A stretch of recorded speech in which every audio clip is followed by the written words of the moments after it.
Chapter 1। पहली नजर का जादू, पहली मुलाकात और पहली बार दिल का धड़कना। जब वो उसे पहली बार देखता है और दुनिया बदल जाती है। चैप्टर 2। दोस्ती से मोहब्बत तक।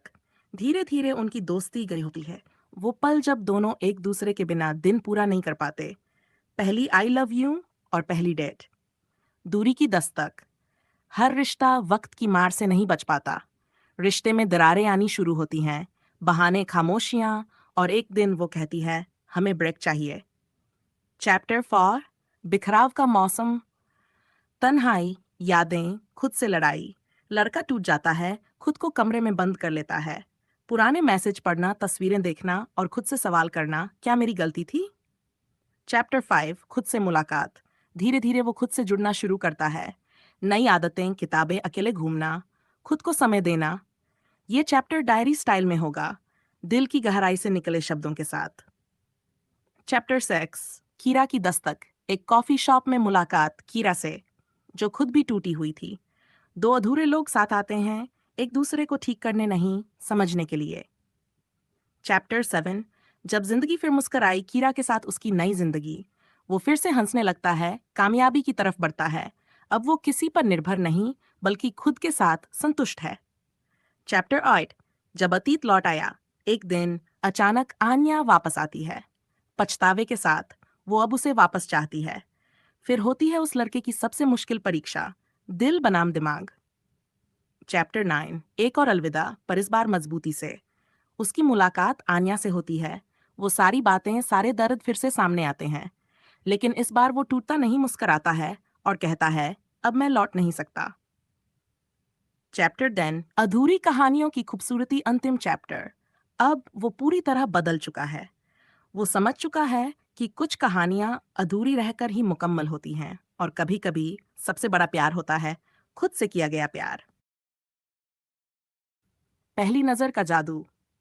कभी-कभी कुछ चेहरों को देखकर वक्त थम जाता है और वो चेहरा जिंदगी बन जाता है। कॉलेज का पहला दिन था। गर्मियों की छुट्टियों के बाद सब कुछ नया नया सा लग रहा था। नई क्लास, नए चेहरे, और दिल में थोड़ी घबराहट, जैसे कोई अनदेखी शुरुआत होने वाली हो। मैं एक सिंपल सा लड़का, थोड़ा शांत, थोड़ा संकोची। दोस्त कम थे, किताबें ज्यादा थीं, और मोहब्बत, उसके तो नाम से ही डर लगता था। लेकिन उस दिन वो आई। धीमी चाल, किताबों से भरा बैग, खुले बाल और हल्की सी मुस्कान, जैसे कोई सुबह धूप के साथ उतर आई हो। उसका नाम था आन्या। मैंने बस एक झलक देखी थी, लेकिन दिल ने जैसे कुछ कह दिया था, यही है वो जिसे तू जाने अनजाने हमेशा ढूंढता रहा है। वो क्लास में मेरे पास ही बैठी। उसकी आवाज में कुछ था, बहुत सादा लेकिन बहुत सच्चा।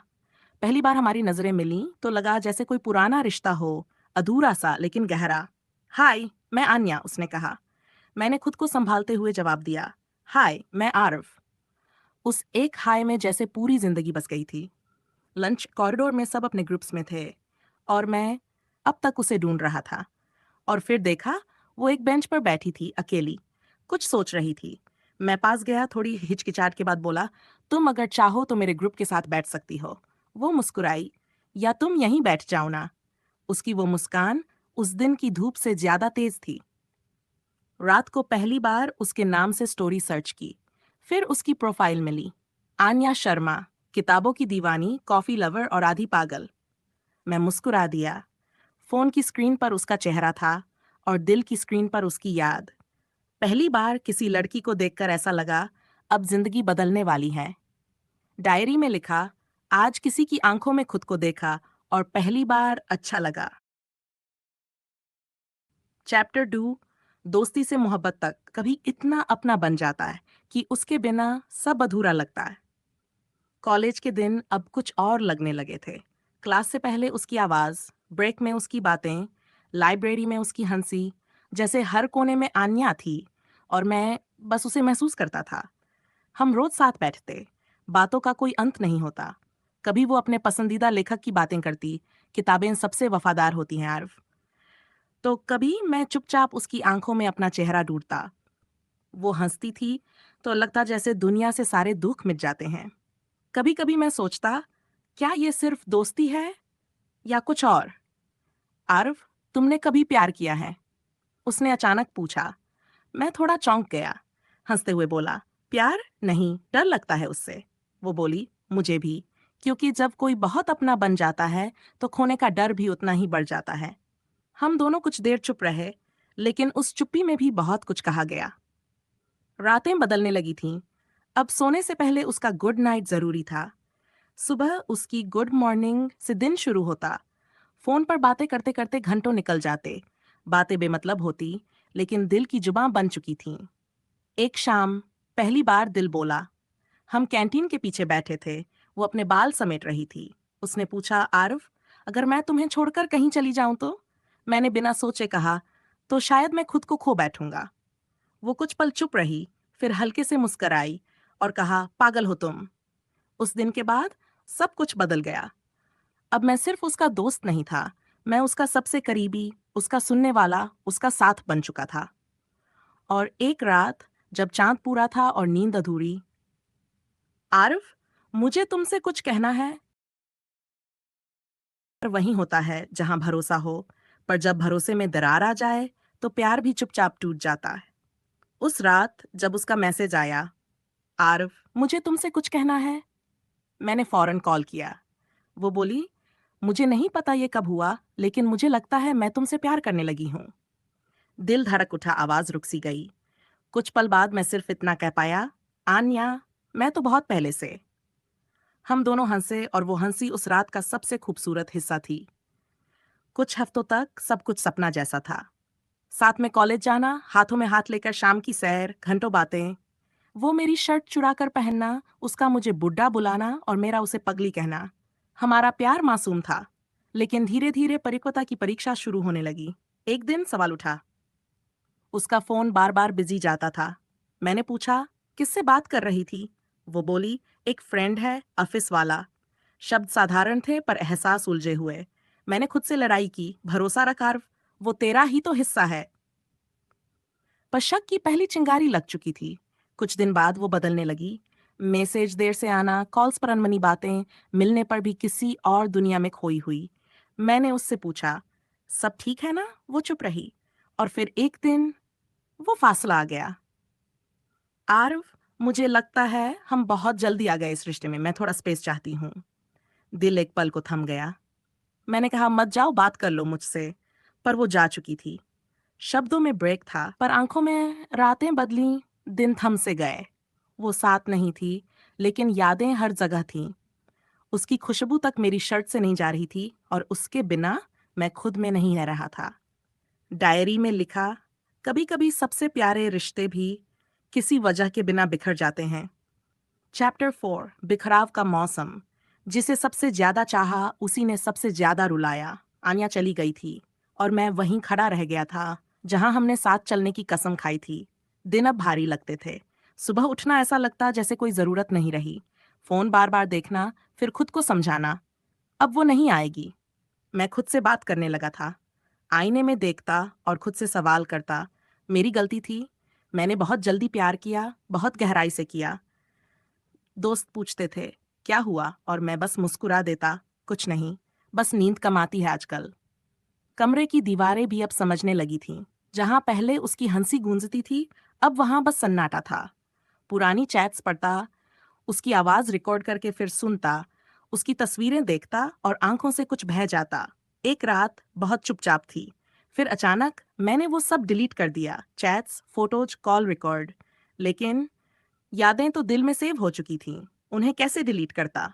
माँ ने कहा, आर्व, कब तक यूं टूटे रहोगे बेटा? मैंने बस इतना कहा, माँ, मोहब्बत टूटी है, मैं नहीं। फिर एक शाम जब बारिश हो रही थी, मैं अकेले पार्क में बैठा था। पास में दो लोग साथ भीग रहे थे। उन्हें देखकर आंखें भर आईं, पर तभी एक बच्चा दौड़ता हुआ आया और बोला, भैया, आपके पास छाता है? मैंने उसकी मुस्कान देखकर कुछ एहसास हुआ। शायद मैं अब भी किसी के चेहरे पर मुस्कान ला सकता हूँ। डायरी में लिखा, वो मोहब्बत छोड़ गई, पर मैं खुद को नहीं छोड़ूंगा। शायद एक दिन फिर से जीना सीख जाऊं। अब कहानी उस मोड़ की तरफ बढ़ती है जहाँ आरव खुद को फिर से पाता है, अकेले में, खामोशियों में और एक नई शुरुआत की उम्मीद में। क्या मैं चैप्टर 5 खुद से मुलाकात लिखूं, जहां टूटे हुए दिल में फिर से रोशनी की एक किरण जगती है? खुद से मुलाकात। जिस दिन मैंने खुद से प्यार करना सीखा, उस दिन किसी के जाने का गम थोड़ा कम हो गया। ब्रेकअप के बाद कई हफ्ते यूं ही बीत गए। ना कॉलेज में दिल लगता था, ना दोस्तों के साथ, लेकिन अब मैं खुद से सवाल पूछना बंद कर चुका था और जवाब खुद में ढूंढना शुरू कर दिया था। मैंने लिखना शुरू किया। हर उस एहसास को जो अंदर घुटता था, अब पन्नों पर उतारने लगा। डायरी मेरी सबसे बड़ी दोस्त बन गई थी। हर रात एक पन्ना भरता, कभी गम, कभी यादें और धीरे धीरे उम्मीद। सुबह की सैर मेरी आदत बन गई। सड़कें शांत थीं, लेकिन मेरे अंदर हलचल थी। हर सुबह सूरज को उगते देखता और सोचता, अगर ये रोज नया हो सकता है तो मैं क्यों नहीं। फिर एक दिन किताबों की दुकान में मिला खुद से। मैं एक किताब पढ़ रहा था, द आर्ट ऑफ लेटिंग गो, और पहली बार महसूस किया, मोहब्बत खो जाने से जिंदगी खत्म नहीं होती, बल्कि शुरू होती है खुद को समझने की। कॉफी शॉप में अब भी जाता था, पर अकेले। वहीं एक दिन देखा, पास की टेबल पर एक लड़की बैठी थी, अकेली। उसके सामने एक नोटबुक खुली थी और वो कुछ लिख रही थी। वो थी कीरा। उसने मेरी डायरी पर नजर डाली और बोली, तुम भी लिखते हो? मैंने हल्का सा मुस्कुराते हुए कहा, हाँ, टूटी हुई चीजों को जोड़ने के लिए। वो हंसी, मैं भी।